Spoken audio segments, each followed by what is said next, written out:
나 그때 아빠 못 알아봐서 미안해. 아니다. 서울에서 가장 높은 건물들 사이에 한 노인이 서 있습니다. 그의 손등에는 오래된 흉터가 하나 있습니다. 사람들은 그것을 다친 자국이라고 생각합니다. 그러나 그것은 다친 자국이 아닙니다. 무언가를 붙잡았던 자국입니다.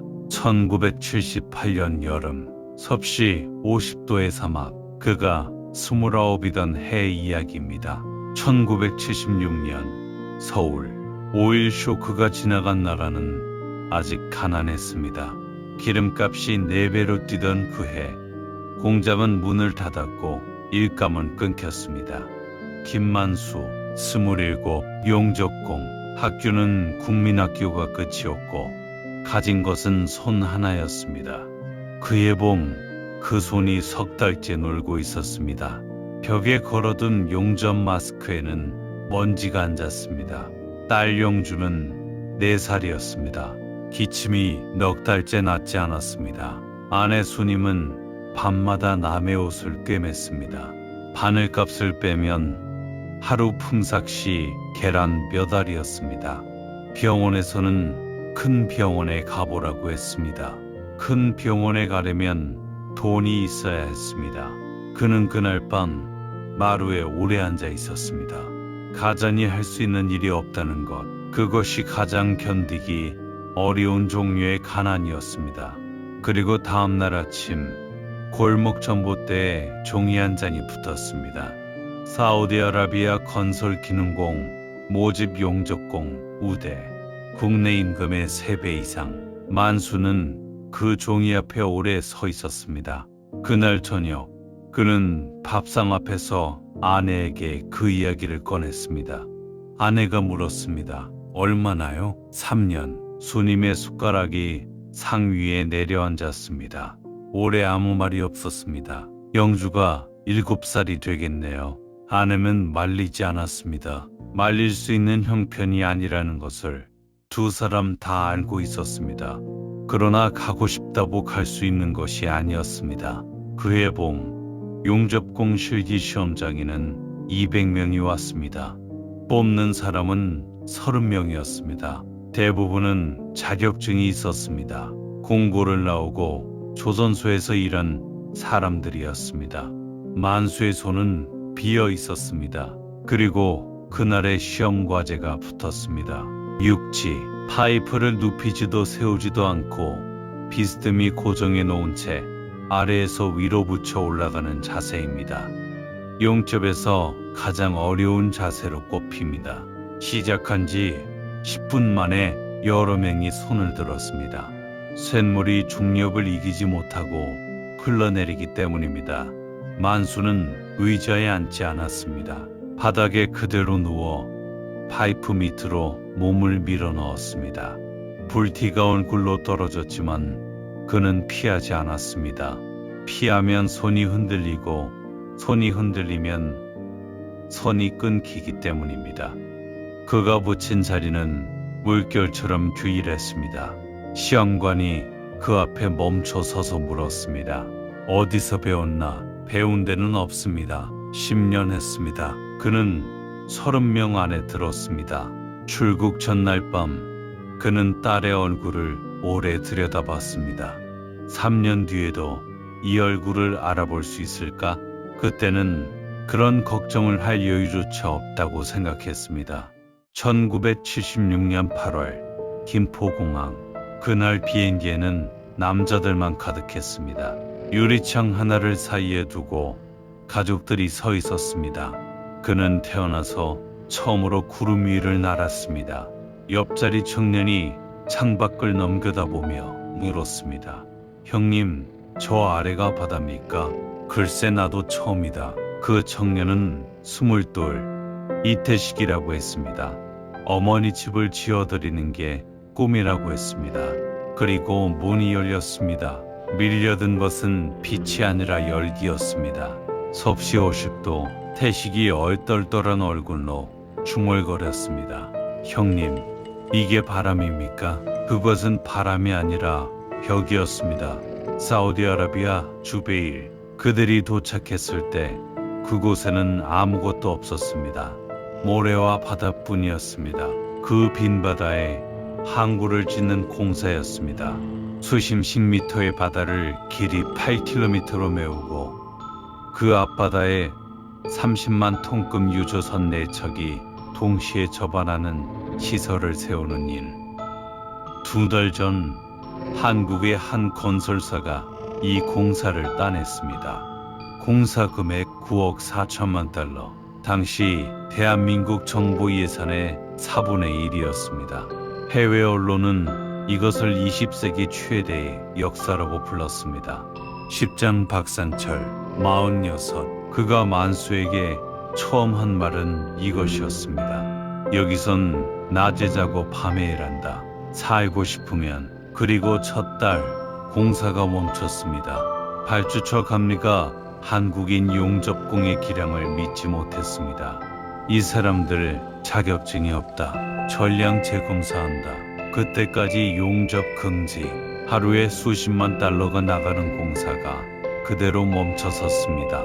수백 명이 손을 놓고 서 있는 사이 소장이 만수를 불렀습니다. 김만수, 네가 한판 붙어라. 그날 만수는 감리가 보는 앞에서 시험 용접을 했습니다.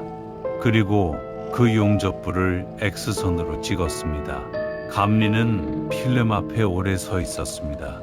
용접부 안쪽에 기포 하나, 균열 하나 없었습니다.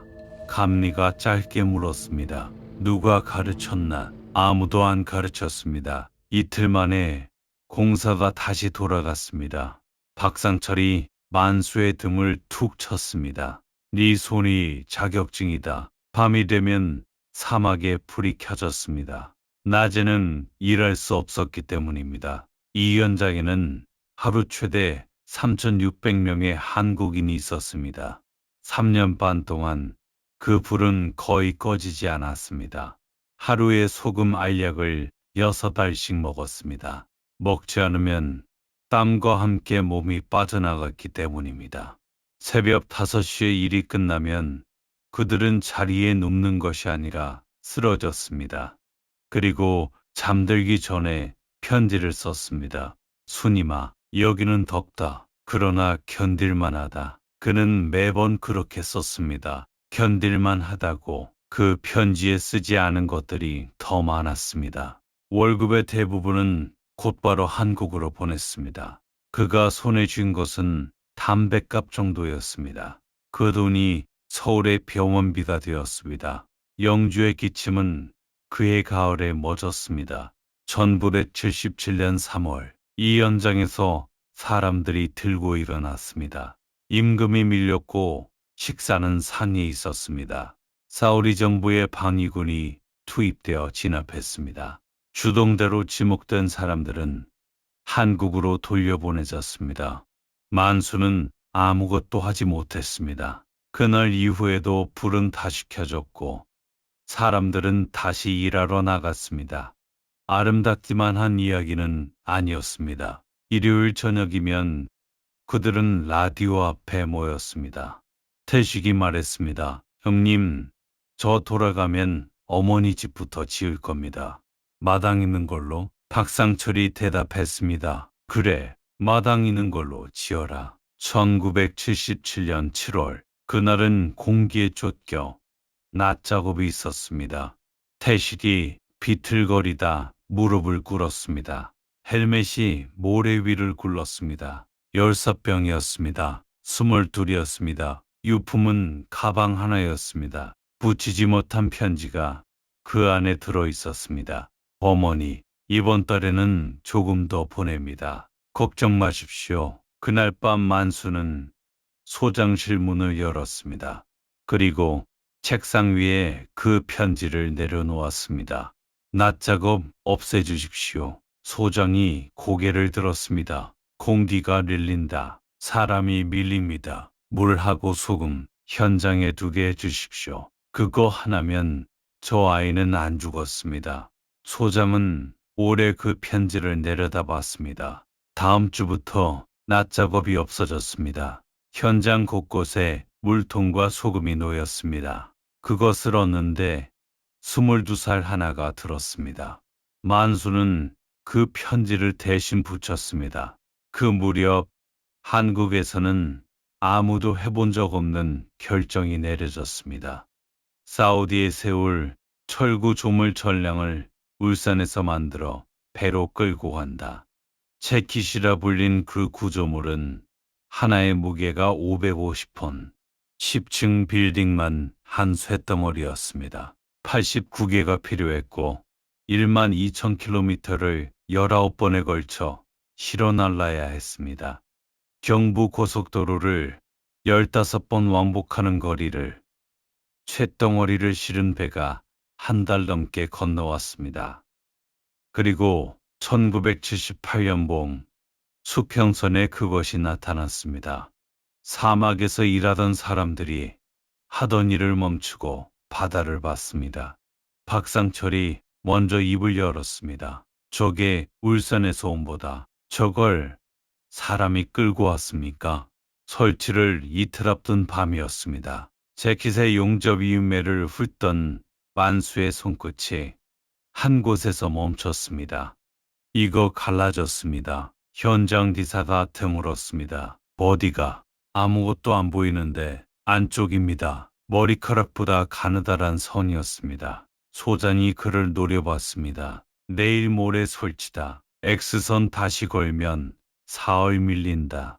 사흘이 얼마인 줄 아나? 압니다. 만수는 물러서지 않았습니다. 그런데 이대로 세우면 저 밑에 사람이 들어갑니다. 550톤입니다. 제 손 하나 걸겠습니다. 아무것도 안 나오면 저 오늘 짐 쌉니다. 그날 밤 필름이 걸렸습니다. 사진 속 이음매 안쪽을 따라 검은 선이 뻗어 있었습니다. 균열은 있었습니다. 소장이 한참 만에 입을 열었습니다. 보였나 그게? 안 보였습니다. 손에 걸렸습니다. 이음매는 다시 붙여졌습니다. 아무도 만수를 칭찬하지 않았습니다. 그러나 그날 이후 현장에서 그의 말은 무게가 달라졌습니다. 1978년 여름 첫 재킷을 세우는 날이 왔습니다. 파도가 치는 수심 30m 바다에 550톤을 5차 5cm 안에 세워야 했습니다. 무전기 너머로 계측 담당의 목소리가 들렸습니다. 3cm 정상입니다. 그때 예보에 없던 바람이 들어왔습니다. 걸프만의 샤말, 모래를 실은 강풍이었습니다. 6cm, 8cm 벌어집니다. 550톤이 흔들리기 시작했습니다. 와이어가 팽팽하게 울었습니다. 크레인 기사가 소리쳤습니다. 못 잡습니다. 놓겠습니다. 놓지 마. 놓으면 550톤이 바다 밑으로 가라앉습니다. 건져낼 방법은 없었습니다. 공기는 최소 6달이 밀리고 89개의 첫 단추가 그대로 무너집니다. 모두가 소장을 봤습니다.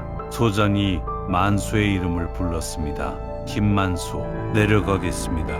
뭐, 아래서 물어놓겠습니다. 가용접으로 붙잡아만 놓으면 바람 지나갑니다. 소장은 3초쯤 그를 바라봤습니다. 그리고 고개를 끄덕였습니다. 가라. 박상철이 로프를 감아 던졌습니다. 내가 잡는다. 니는 붙이기만 해라. 만수는 로프 하나에 몸을 걸고 흔들리는 550톤 밑으로 내려갔습니다. 아래는 검은 바다였습니다. 가용접, 완전히 붙이는 것이 아니라 바람이 지나갈 동안 버티도록 몇 점만 물어넣는 작업입니다. 파도가 그의 다리를 쳤습니다. 재킷이 눈앞에서 흔들렸습니다. 한 점, 두 점, 위에서 박상철이 소리쳤습니다. 만수야, 버텨라. 3점, 4점. 그때 불똥이 장갑과 소매 사이로 들어갔습니다. 손등에 살이 익는 냄새가 마스크 안까지 올라왔습니다. 그는 손을 놓지 않았습니다. 5점, 6점. 재킷의 흔들림이 멎었습니다. 무전기에서 계측 담당의 목소리가 떨렸습니다. 5cm, 4cm, 2cm 잡혔습니다. 바람이 지나갔습니다. 크레인이 마지막 30cm를 내렸고 철과 철이 맞물렸습니다. 정위치 오차 3cm, 갑판 위에서 함상이 터졌습니다. 헬멧들이 하늘로 던져졌습니다. 박상철이 로프를 끌어올려 만수를 끌어안았습니다. 이 미친놈아, 이 미친놈아. 만수는 웃지 않았습니다. 그저 자기 손을 내려다봤습니다. 헐겁게 익은 손등, 그리고 그 아래 물속에 서 있는 550톤. 그의 손등에는 그날 흉터가 생겼습니다. 다친 자국이 아니라 붙잡았던 자국이었습니다. 그날 이후 그들은 그 일을 89번 해냈습니다. 파도가 치는 바다 한가운데에 550톤짜리 쇳덩어리 89개가 5차 5cm 안에 나란히 섰습니다. 세계 어느 나라도 해본 적 없는 일이었습니다. 그 무렵부터 아내의 편지가 끊겼습니다. 한 달, 두 달, 석 달. 그는 최악의 경우를 생각했습니다. 영주가 잘못됐다고 생각했습니다. 아무에게도 묻지 못하고 밤마다 그 생각만 했습니다. 넉 달 만에 편지가 왔습니다. 봉투는 얇았습니다. 미안합니다. 편지를 못 보냈습니다. 영주가 폐렴으로 입원을 했었습니다. 입원비를 대느라 우겨 살 돈까지 아꼈습니다. 이제 다 나았습니다. 그리고 영주가 아버지 얼굴을 잊을까봐 매일 아침 사진을 보여줍니다. 그는 그날 새벽 사막에 주저앉아 울었습니다. 3년 동안 참았던 것이 그때 한 번에 나왔습니다. 1979년 12월 공사는 예정보다 앞당겨 끝났습니다. 그들이 세운 89개의 다리 위로 30만 톤짜리 배가 들어와 멈춰 섰습니다. 난간에 기댄 채 박상철이 말했습니다. 만수야, 우리가 저거 만들었다. 만수는 대답하지 않았습니다. 대신 자기 손등을 한번 문질렀습니다. 3년 4개월 만에 그는 돌아왔습니다. 공항에서 그는 무릎을 굽히고 딸에게 손을 내밀었습니다. 영주야. 아이는 그 손을 보았습니다. 그리고 뒷걸음질쳐 엄마 뒤로 숨었습니다. 아이는 아버지를 알아보지 못했습니다. 내밀었던 손이 천천히 내려왔습니다. 그는 3년 4개월 동안 이 순간만을 생각하며 견뎠습니다. 그날 밤 아내가 벽장에서 상자 하나를 꺼내왔습니다. 3년 동안 그가 보낸 편지가 날짜 순으로 전부 그 안에 있었습니다. 편지마다 아이의 글씨로 밑줄이 그어져 있었습니다. 매일 밤 하나씩 읽어줬습니다. 이게 아버지다 하고 그때 아무도 시키지 않았는데 아이가 입을 열었습니다. 순임아, 여기는 덥다. 그러나 견딜만하다. 밥 잘 챙겨 먹어라. 영주 기침은 나았느냐? 아버지는 잘 있다. 아이는 편지를 보고 있지 않았습니다. 외우고 있었습니다. 아이는 아버지의 얼굴을 모르고 있었습니다. 그러나 아버지의 문장은 전부 외우고 있었습니다. 아이가 조심스럽게 다가와 그의 오른손을 두 손으로 잡았습니다. 그리고 흉터 위에 손가락을 얹었습니다. 아빠, 여기 아파? 그는 대답하지 못했습니다. 소리를 내지 못하고 아이를 끌어안았습니다. 그 돈으로 그들은 작은 집을 샀습니다. 마당이 있는 집이었습니다. 영주는 그 집에서 자라 대학을 졸업했습니다. 딸의 결혼식이었습니다. 신부 대기실 앞에서 머뭇거리는 아버지에게 영주가 손을 내밀었습니다.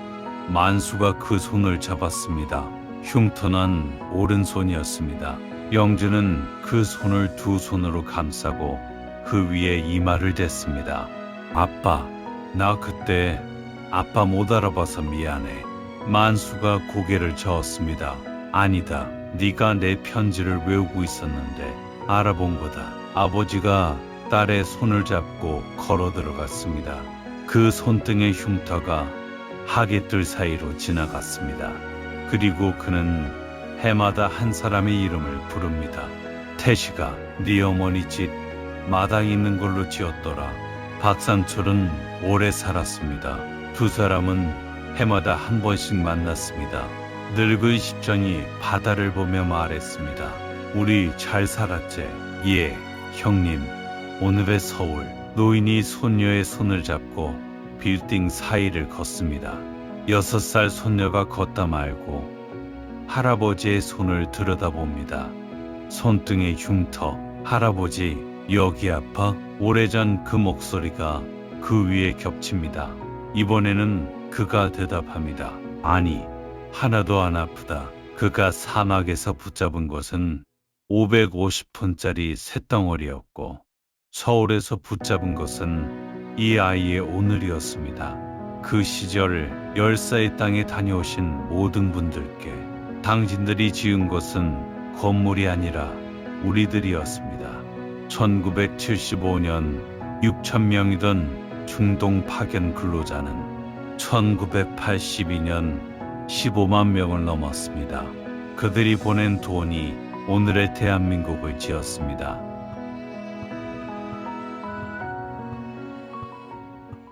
시니어 코리아였습니다.